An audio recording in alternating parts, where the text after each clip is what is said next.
Assalamualaikum warahmatullahi wabarakatuh. Saudara-saudara mahasiswa Universitas Muhammadiyah Sidoarjo dimanapun Anda berada, semoga Anda semua dalam keadaan sehat selalu dan tentunya tetap semangat mengikuti kegiatan e-learning untuk mata kuliah pendidikan Pancasila. Oke. Pada sesi kali ini kita akan berdiskusi tentang Pancasila sebagai dasar negara Republik Indonesia. Nah, ada beberapa kompetensi tujuan yang kita harapkan di dalam pembelajaran kali ini ya. Yang pertama, seperti apa itu rumusan Pancasila sebagai dasar negara. Kemudian yang kedua, lantas apa fungsi Pancasila sebagai dasar negara? Nah, kemudian yang ketiga, tantangan Pancasila sebagai dasar negara. Kemudian yang keempat, kita akan mencoba menurunkan Pancasila dalam konteks hubungan Pancasila dengan agama. Ya, ini sebagai turunan konsepsi antara ideologi antara dasar negara dengan agama. Baik, kita akan masuk pada sesi yang pertama tentang sejarah Pancasila sebagai dasar negara.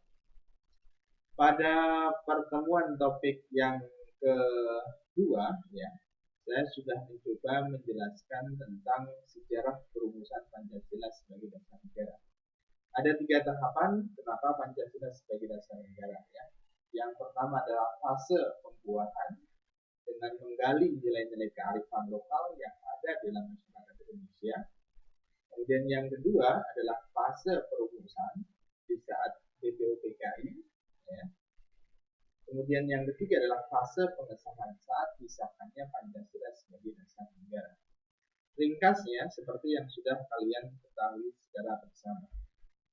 Rumusan-rumusan Pancasila sebagai dasar negara itu sudah melalui rapat BPUPKI dari beberapa golongan, ya.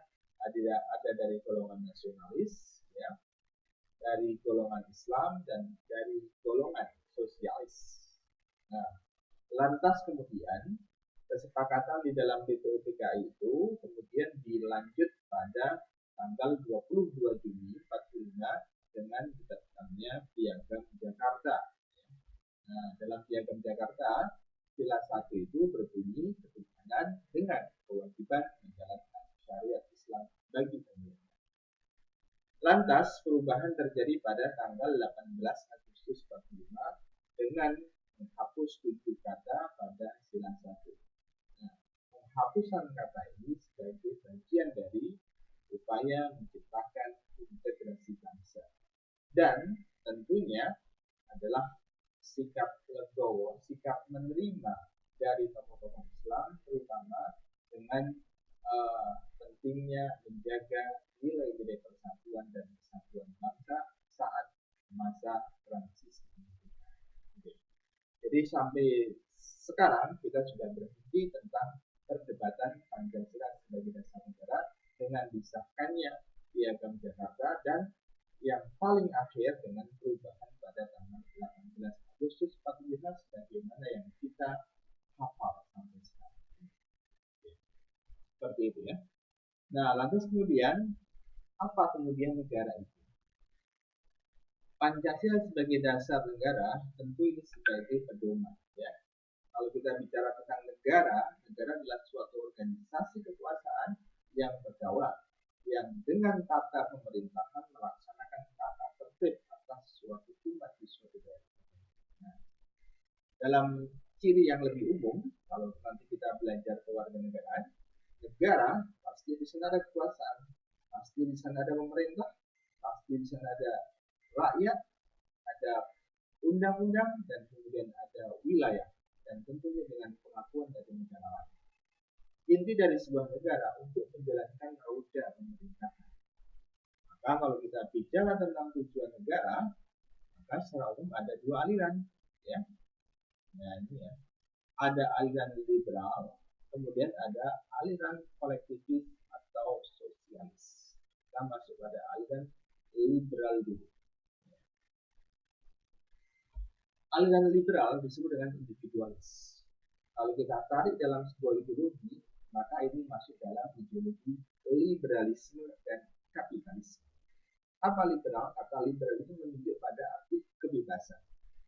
Kapitalisme merujuk pada arti paham yang mengedepankan modal. Nah, apa itu dari negara-negara liberal ini?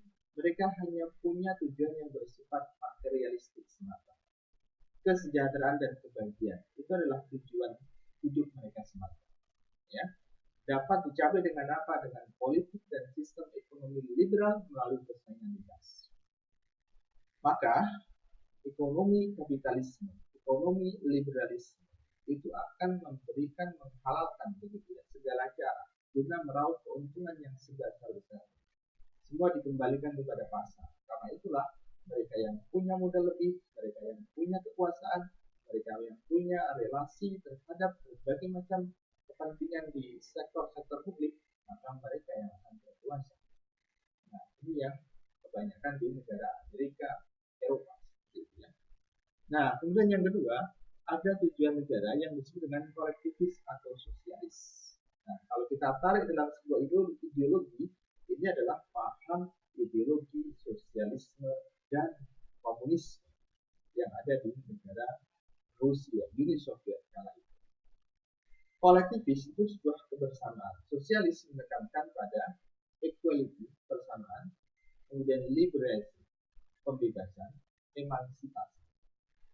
Maka negara-negara sosialis kekuasaan terpusat begitu pada satu kekuasaan lebih hegemonis.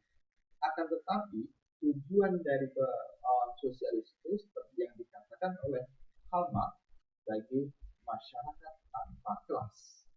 Tidak ada klasifikasi sosial, tidak ada perbedaan sosial. Akan tetapi negara yang mengatur di sana. Nah, lantas bagaimana dengan Indonesia? Ketika itu pada era Soekarno, sosialis ini menjadi salah satu platform counter ideologi kapitalisme. Kenapa?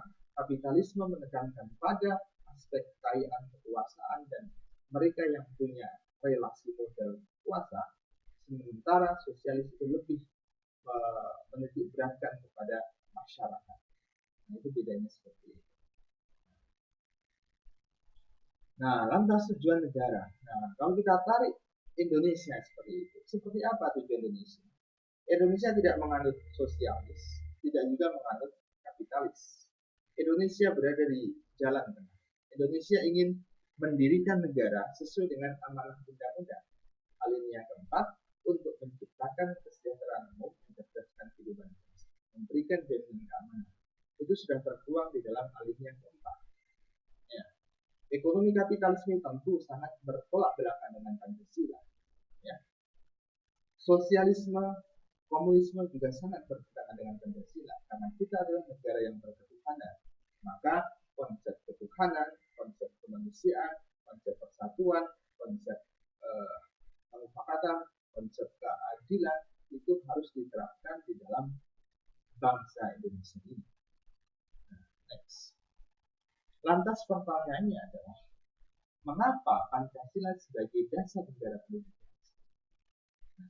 Setelah kita memahami tujuan negara tadi yang beraliran kapital liberal dan beraliran sosialis komunis, maka kenapa Pancasila dikaji? Nah, kajian Pancasila sebagai dasar negara perlu dikaji karena yang pertama jelas Pancasila memberikan arah tentang hukum, bagaimana menciptakan negara yang lebih baik berdasarkan nilai-nilai Pancasila. Indonesia adalah negara hukum, maka semua dikembalikan pada hukum. Dan kalau kita tarik Pancasila, hubungan Pancasila dengan Undang-Undang Dasar, maka Pancasila disebut sebagai sumber dari segala sumber hukum. Ya, yang pertama. Kemudian yang kedua, Pancasila akan menuntun dan memberikan pedoman. Karena Pancasila sebagai dasar negara dan sekaligus sebagai sumber hukum, maka perilaku pemerintah, perilaku warga negara, norma-norma yang ada dalam kehidupan masyarakat kita, hukum-hukum yang ada, semua bersumber dari Pancasila. Ia sebagai rel, ia sebagai guide, ia sebagai petunjuk, ia sebagai jalan yang akan memberikan